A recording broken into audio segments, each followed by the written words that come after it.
é ser você, mesmo que seja estranho.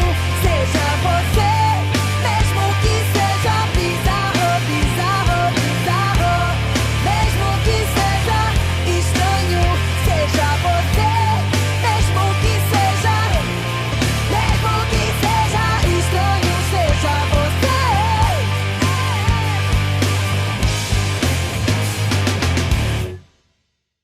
Pessoal, vocês que estão acompanhando a gente lá do primeiro bloco, a gente está iniciando o segundo bloco e agora vamos continuar com o assunto de fé e espiritualidade.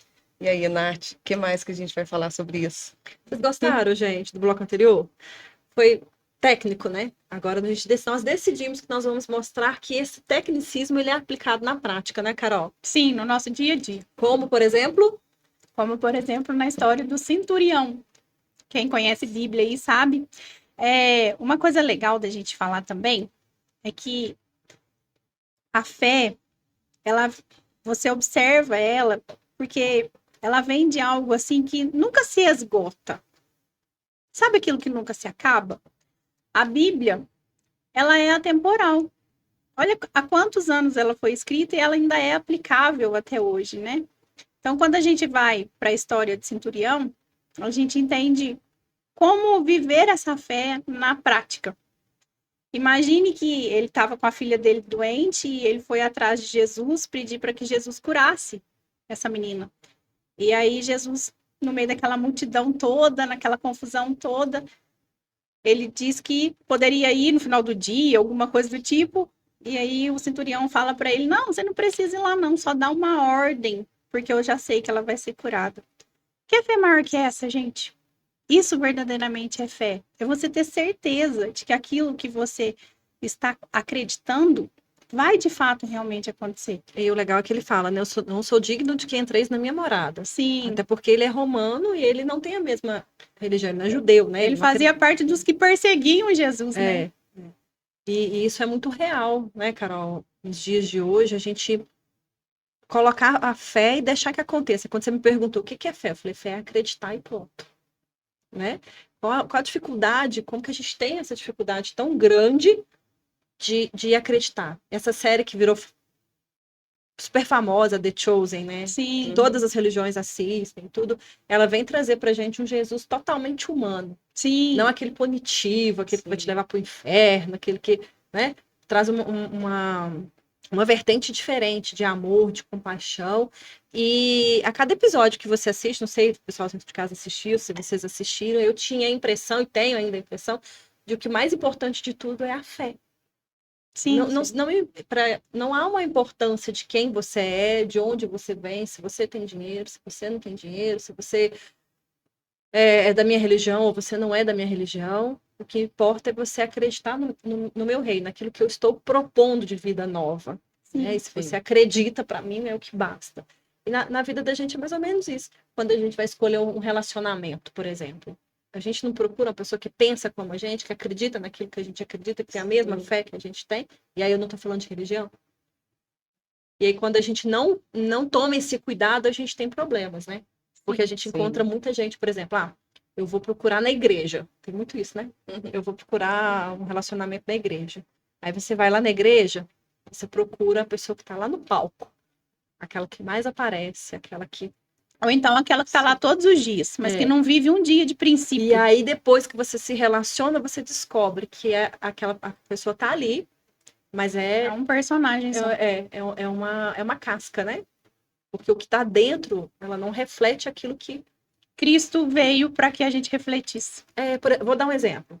Eu recebi um telefonema ontem de um grande amigo meu e ele falou assim para mim, eu tive lá em Viçosa, minha terra, no casamento de fulano. Eu falei, oi? O fulano já não era casado há anos? Este fulano é um grande pregador, famoso, né, lá da cidade e tal, 2 filhas e tudo mais. Ele falou assim, então ele anulou o casamento e casou de novo. Falei, como assim? Virou bagunça agora? Eu brinquei assim, né? E aí ele falou, e quanto tempo tem que ele separou? 1 ano e meio. Eu falei, e já casou de novo? A pessoa que está à frente de um movimento, que é famoso por isso, que muitas vezes brigou com vários casais por achar que aqueles casais não estavam não deveriam separar a fé. Né? Então é muito fácil o que eu falo e não faço o que eu faço. E como que isso impacta a vida da gente? Aí no episódio anterior, no bloco anterior, eu estava falando para vocês de como que eu acredito que a religião ela limita as pessoas. Limita. Totalmente. E é disso que eu tô falando. Essa questão de você exortar, de você chamar atenção, de você pregar algo como se aquilo fosse realmente real, mas quando é para você viver, nem sempre você dá conta do recado. E eu vivi uma coisa parecida, né? Bom, nesse sentido, não parecida, mas nesse sentido. Eu casei, quando eu casei, meu marido era o segundo casamento dele. Então, quando eu ia comungar na igreja, eu não poderia, por causa de eu ser casada com uma pessoa que já era tinha casado. sido casada na igreja, né? Eu não pude nem casar na igreja. Então, isso, eu fiquei um tempo sem poder, né, receber a hóstia, tudo um tempo por isso. Aí eu falei assim, nossa, muitas vezes eu questionei isso. Eu falei, por que que vem essa doutrina, né? Essa questão, e sendo que, vamos sim dizer, eu não tinha nada a ver com isso, né? Mas, né, fiz parte disso, entrando nesse casamento, Do né? pode ou não pode, né? Então, às vezes, algumas leis, algumas coisas da igreja, eu questionei nessa parte, nessa época, por essa questão também, de ficar, né, não poder participar inteiramente. Por isso que a gente precisa dissociar, Nath, igual você falou, essa fé da religião, sabe? Principalmente da religiosidade, né? Porque a religião em si é religar, e é você Sim. ligar com o seu Criador. Mas dissociar essa fé dessa religiosidade. Quando a gente fala que a religião ela limita e muito. Existe o 6Ps bloqueadores, e um deles é a religião, Uhum. que dentro dos 6Ps está representado por padres e pastores, mas assim, nada contra, foi só para ficar os 6Ps bonitinhos, mas é qualquer religião. Ela limita muito. Às vezes a gente tem aí casais, né, que marido trai, bate, e a religião tá falando ali para não se separar, para não se separar, que não pode se separar, Deus odeia o divórcio. E às vezes essas pessoas estão na igreja de mão dada. Né? Exatamente. Às vezes não se escandalizem, mas às vezes essas pessoas estão à frente de ministérios Sim. dentro de igreja, sabe? E vivendo essa realidade dentro de casa. E quando fala, a Deus odeia o divórcio. Tá, Deus odeia o divórcio.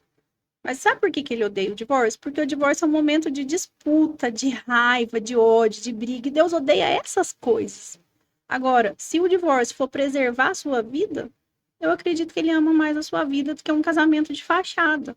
Então, se preocupar com esse pode ou não pode é muito importante, sabe? A gente precisa entender essa fé, essa espiritualidade, além desse quadradinho de pode ou não pode que o homem trouxe para nós. Sim. E aí o que a gente estava conversando nos bastidores, né? Como que um ser humano sem um pingo de autoconhecimento vai ver Deus no rio? Vai ver Deus numa cachoeira? Vai ver Deus numa borboleta? Vai ver Deus no balançar das árvores? Eu falo que os momentos em que eu mais sinto assim o poderio, sabe, a soberania de Deus é quando eu tô escalando grandes picos. Eu no mar. O mar também, mas depois que eu comecei a fazer, era o mar, sabe, assim, minha maior fonte de falar assim, como Deus é grande, e soberano e poderoso. Mas depois que eu comecei a fazer montanhismo, cara, o que a gente vê por aí nos caminhos, assim, são coisas absurdamente impossíveis de ser construídas por mãos humanas, sabe? Você fala assim, mas como? Que aquela pedra tá em cima dessa, uma redonda, outra quadrada, e elas estão lá. E aí você começa a falar, não, é extremamente impossível você crer na vida, você olhar ao seu redor e não acreditar que existe um soberano que está governando tudo isso. Então a fé ela vai muito para esse lado, não para o sentido de, ela é uma mulher muito religiosa, ela é um homem de muita fé. Aí ele vai na igreja todos os dias, aí ele tem um cargo de confiança lá dentro da igreja, mas ele nunca olhou nos olhos do filho. Ele nunca disse eu te amo para a esposa, para os filhos. Ele se lerdar, tem muito caso de adultério dentro das igrejas. Então, assim, tomem cuidado. Não é que a gente está aqui fazendo uma campanha de não vão à igreja. Não, de jeito nenhum. Congregar é um mandamento, né? E nós temos uma das necessidades básicas do nosso cérebro é o pertencimento. Nós temos necessidade de pertencer a grupos o tempo todo. Então, congregar é muito importante. Mas o que a gente está querendo trazer aqui para vocês é o primeiro ministério que Deus nos deu é a nossa família. Aí eu vou ficar preocupada em ficar batendo cartão na igreja todos os dias? E a minha família toda desestruturada, que nem você falou? Eu vou ficar preocupada em ter um cargo de liderança lá e perdendo os meus filhos para as drogas, para o celular? Então, olhar para essas coisas é um momento de reflexão, sabe? E que a gente não venha fazer isso só agora no Natal, mas que a gente venha fazer isso pelo menos uma vez por mês na nossa vida. Sim. E aí é muito importante também a gente pensar. Quando a gente pensa no milagre, como você colocou, das pedras, né? Do que você vê lá de cima da montanha, como que pode um vale tão perfeito e tudo mais, né? A gente tem exemplos muito perto da gente, que são os nossos filhos. Né? Quando a gente pensa na formação, não sei vocês, mas eu quando estava grávida falava, como é que eu posso estar gerando uma vida? Minha filha, hoje, enquanto eu estava me arrumando para vir para cá, eu fiquei pensando isso. Então, grávida, eu pensava assim, meu Deus, como que pode? Como né? que tá formando ossos dentro de mim? Exatamente. Eu falava, nossa, mas dentro de mim? E agora a gente vê os grandes. Não, falando, exatamente. E aí, o maior milagre, gente. Sim. Cada ultrassom que eu fazia, primeira vez que eu fiz ultrassom, o coração já batia. Eu falei, como pode? Não tem nem forma humana, não tem coração Não, batendo. E aí, entra onde eu queria entrar, né? Que Deus é tão perfeito que ele não criou o cérebro primeiro. Ele criou o coração. Nós somos primeiro coração. E a partir do coração, tudo nasce. Sim. Todo o corpo se desenvolve, né? O coração tem um neurônio, gente. Sim. Né? Por isso que quando ficam falando muito, é só pensar positivo, é só você pensar positivo, tenha pensamento positivo. Gente, se tiver incoerente o que você está pensando e sentindo, esquece. Sim. É o que você está sentindo que vai Eu acontecer. li um estudo científico que mostra que vamos voltar no campo, no quântico. O nosso coração, ele tem impulsos elétricos, e são esses impulsos que fazem com que ele bata. O nosso coração é pura energia, né? Nosso coração é capaz de ligar uma lâmpada, se a gente ligar o coração a um fio, né? E esses estudos mediram a frequência eletromagnética do coração e provaram que aquilo que eu sinto, toda energia que emana do meu coração, ela pode ser perceptível a 557 quilômetros de distância. Vocês têm noção de que eu posso amar uma pessoa e ela está super longe de mim e ela é capaz de sentir que eu a amo? Então tá bom. Da mesma forma, se eu não gosto daquela pessoa, da mesma forma, se eu cultivo sentimentos ruins, ela vai chegar talvez numa potência maior, né? Porque a energia negativa ela tem uma potência maior do que a positiva. Essa pessoa vai sentir ainda que eu não esteja perto dela? E nem sabendo. Você tá sentindo por ela, mas ela sente. Sim. E aí a gente começa a falar sobre aquilo lá no início, né? Voltando ao tecnicismo que nós estávamos. Sim. Nós somos o todo, nós não somos separados, né? Então, quando a gente pensa em fé, a gente deve pensar primeiro no milagre da vida que Deus nos deu, né? Eu tenho falado muito, a gente precisa parar de banalizar a nossa vida. Isso. É algo muito grandioso, sabe? Só na corrida dos espermatozoides já é um milagre, né? Exatamente. Mas aí a gente começa a pensar outra coisa, né, Carol? Não sei se a Grazi concorda, mas quando eu sou mais coração do que mente, por que eu tenho que ficar pensando tanto na existência? Por que eu tenho que ficar refletindo tanto? Por que eu tenho que questionar tanto? Por que eu tenho que, enfim, problematizar coisas que são tão simples? Justamente. Porque eu acredito na minha mente que, como diz o Beto no episódio anterior que nós gravamos, a mente mente. Por isso que ela chama mente. Mas é exatamente isso. É por conta desses estímulos que nós recebemos através dos nossos 5 sentidos, a gente foi se afastando cada vez mais da nossa consciência, que é de fato realmente quem nós somos. E aí a gente começou a ser os nossos pensamentos, nossas crenças. Exato. Por isso que a gente vai problematizando, que nem a Nath falou, tudo. E eu acho que o espiritualismo traz isso, de deixar a consciência mais elevada, né? Ela vai trazendo isso, ajuda nesse processo. Expandir essa consciência, Expandir, entender que você é essa consciência, viver nessa consciência, é estar vivendo Sim, no momento presente, é entender que você só existe no aqui e agora, o resto tudo é imaginário. E muito além disso, né, Carol? Não guardar esse conhecimento, esse autodesenvolvimento para você. Sim. Ah, você falou uma coisa muito interessante. Lembramos quando nós éramos uma Pangeia?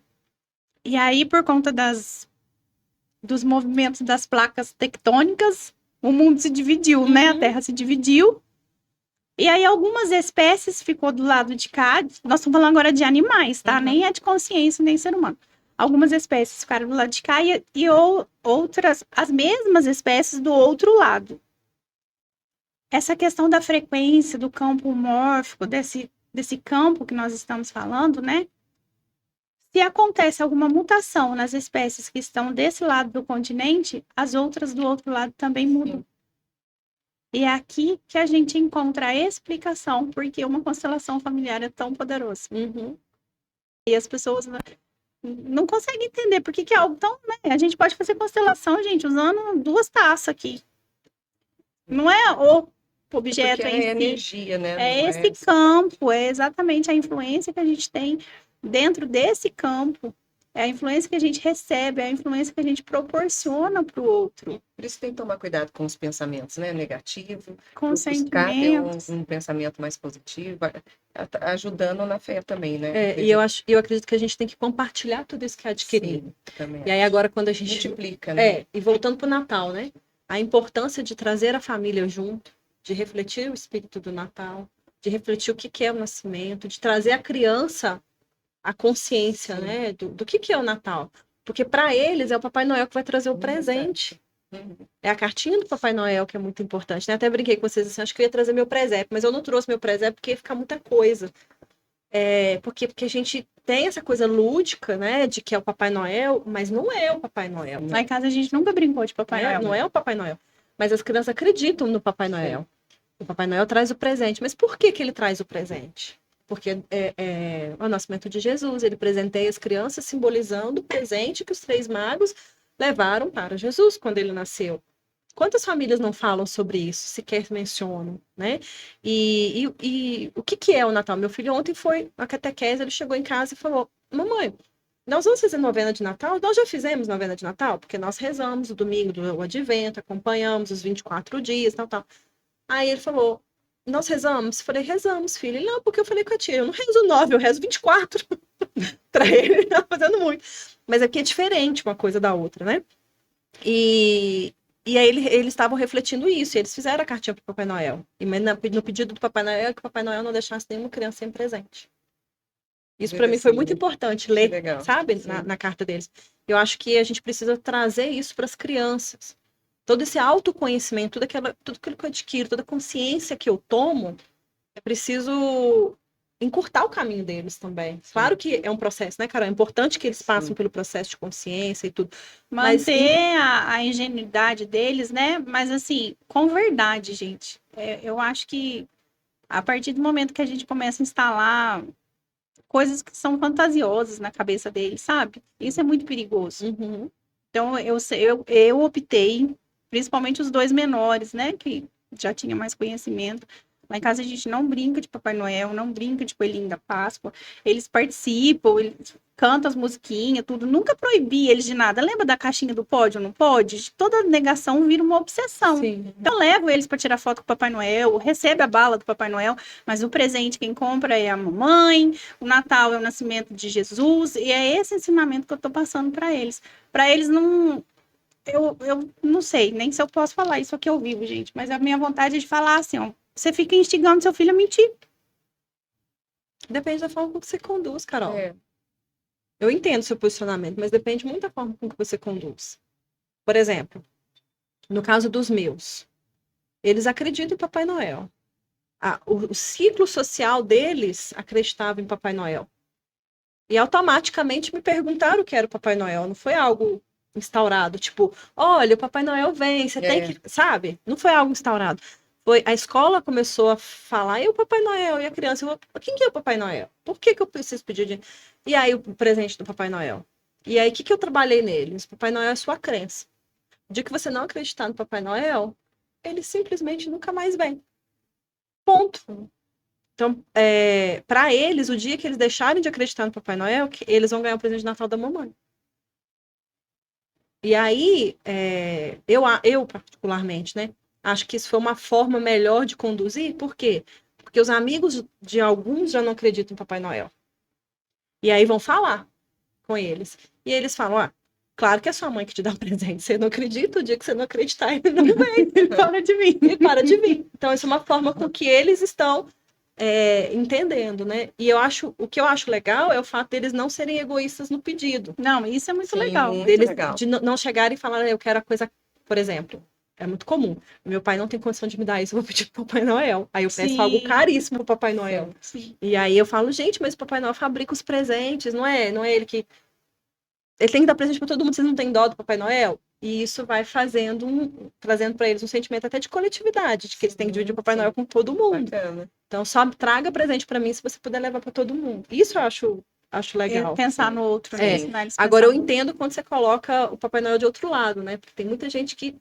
Se decepciona demais. Sim, Porque... mas não é a questão de mentir, né? É a questão de a sociedade põe isso, acaba tendo isso, e seu filho está naquele meio. Mas eles, E as assim, crianças são lúdicas, ela tem essa imaginação, não tem como você ir lá e difícil, destruir aquilo que. Falar, ai, filho, isso não existe. não, Mas eu deixar no deixo momento dele. Eu deixei o Vitor no momento dele. Quando ele me perguntou, mãe, Papai Noel existe? Eu falei, não, filho, não existe. Mas eu não até falo então isso. ele não me pergunta, até então ele não me perguntar, ele acreditou e foi. Ele Mas não... quando ele perguntou, eu falo para ele. Não, Porque ele pergunta e fala, quer saber mesmo? eu não falo. Mamãe, Papai Noel existe? A pergunta que fizeram para mim. Eu falei, eu não sei, eu nunca vi.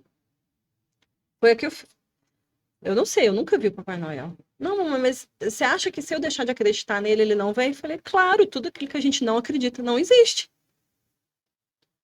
Os meus perguntaram mas quem é o Papai Noel? Eu falei, o Papai Noel é um velhinho que se veste de Papai Noel. Então, mas eu contei a história de São Nicolau, né? Ele existe. Sim. Ele dava presente, né? E eu contei a história de São Nicolau. Falei, então é por isso. Essa pessoa, em homenagem a Jesus, começou a dar, vendo muita tristeza, pós-guerra, as crianças sofrendo, né? No Natal, tentou fazer o Natal de crianças felizes e produzir os brinquedos. E aí muita gente foi ajudando, e ele vestia essa roupa. E o legal, Nath, esses dias a gente estava assistindo um filme, eles estavam assistindo lá na Netflix, eu nem lembro o nome do filme.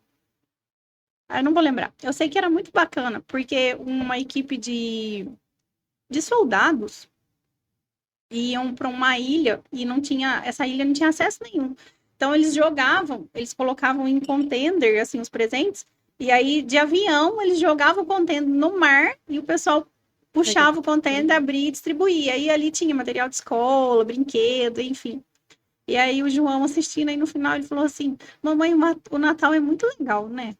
Porque ele leva coisas para as crianças que não podem ter nunca."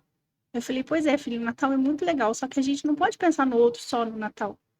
Sim. A gente precisa pensar no outro o ano inteiro, a gente precisa pensar no outro sempre. E isso ficou... Criança é tão bom, né? A gente fala uma vez, assim, aquilo vira... E não é só no presente, né? É no altruísmo mesmo, né? Colocar Sim. isso na criança, em ter essa atividade na vida, ter esses momentos, né? Não ficar só uma data ou só com presente, mas olhar para o Porque não outro, adianta né? tratar mal as pessoas no ano inteiro, né? Tratar mal os funcionários o ano inteiro, no final do Sim. ano, dar a cesta de Não Natal. ter essa compaixão, né? né? Eu vi uma história de um velhinho que caiu, de 84 anos, caiu na rua, e ele ficou 9 horas, não foi aqui no Brasil, mas ele ficou 9 horas na rua.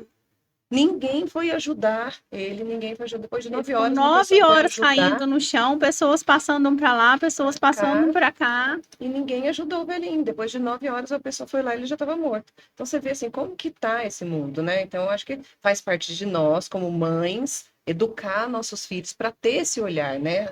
Estar atento ao outro, né?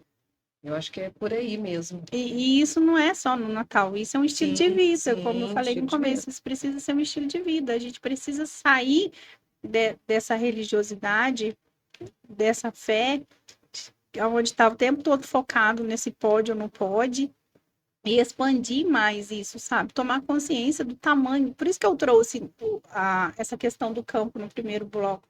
A gente precisa tomar consciência da grandiosidade que é esse Deus, essa fé, essa espiritualidade. Não é essa coisa banal, sabe? Que a gente fala assim no nosso dia a dia de uma forma muito comum. Não, gente, é algo extraordinário. Então nós precisamos aprender a viver dentro dessa realidade, porque essa é a nossa real identidade.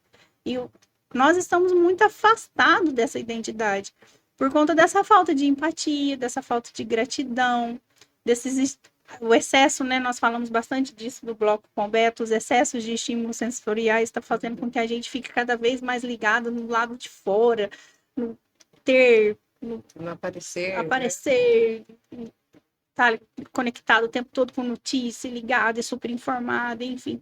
E está afastando cada vez mais a gente dessa identidade de eu faço parte da natureza, a natureza faz parte de mim, eu faço parte do outro, o outro faz parte de mim, eu faço parte de Deus, Deus faz parte de mim, do outro também. Então, eu acho que é isso que nós precisamos entender, é esse movimento que está faltando. Sim. E eu falo isso para mim também, não é assim, eu preciso viver mais isso, nós precisamos viver mais isso, nós precisamos ensinar mais isso para os nossos filhos, e nós precisamos contribuir, né, com a sociedade através desse entendimento. Eu acho que até um dos maiores propósitos que nós temos aqui nesse podcast é exatamente isso.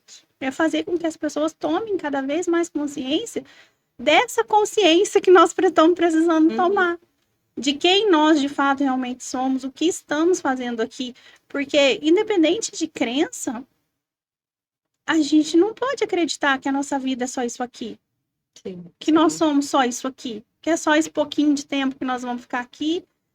Independente da sua crença, nós estamos aqui passeando. E por um curto espaço de tempo. E aí? Como é que eu vou passar isso aqui? Como é que vai ser para depois? Então, o objetivo do podcast, ele desde o início é isso, é fazer com que as pessoas entendam, através daquilo que nós estamos trazendo para essa mesa, a necessidade de cada vez mais tomar essa consciência, viver no momento presente, entender esse valor da empatia, da gratidão. Então, eu queria até fazer um pedido, né, para o pessoal que está nos assistindo, para se inscrever no nosso canal, para compartilhar o nosso conteúdo, para deixar os seus comentários, as suas dúvidas com a gente, porque isso vai fazer com que contribua de alguma forma com que conteúdo que nós vamos levar. Gente, estamos chegando ao fim do nosso episódio especial de Natal. Mas já? É tempo de reflexão, é tempo de tomada de consciência, é tempo de planejar um ano novo, um 2025 diferente. E é nosso desejo de que vocês mudem aquilo que faz sentido para vocês. É nosso desejo que nós três, de alguma forma, tenhamos impactado a sua vida, impactado a sua família. Como a Carol disse, né? O objetivo do nosso podcast é esse. Então, finalizamos aqui o nosso episódio mandando para vocês muito amor, muito carinho, muita esperança e um grande pedido, né? Que nos ajude a impactar a vida de mais pessoas e de que cultive a gratidão em você e na sua família. Grazi? Feliz Natal para todo mundo, muita paz, muito amor, muita luz, que as casas hoje de vocês tragam toda essa energia, tudo que a gente está falando aqui, todo esse altruísmo, essa compaixão, que distribua entre todos vocês. Que esse seja um momento de renovo, realmente, porque nós, como humanos, precisamos desse renovo. Então, que vocês, de fato, realmente venham renovar essa sede, essa vontade de saber quem vocês são e o para que vocês estão aqui. Esse é o meu desejo para vocês. Pessoal, Feliz Natal, até a próxima. É preciso perder para depois se ganhar, e mesmo sem ver, acreditar. É a vida que segue e não espera pela gente. Cada passo que dermos em frente, caminhando sem medo de errar. Creio que a noite sempre se tornará dia, e o brilho que o sol irradia há de ser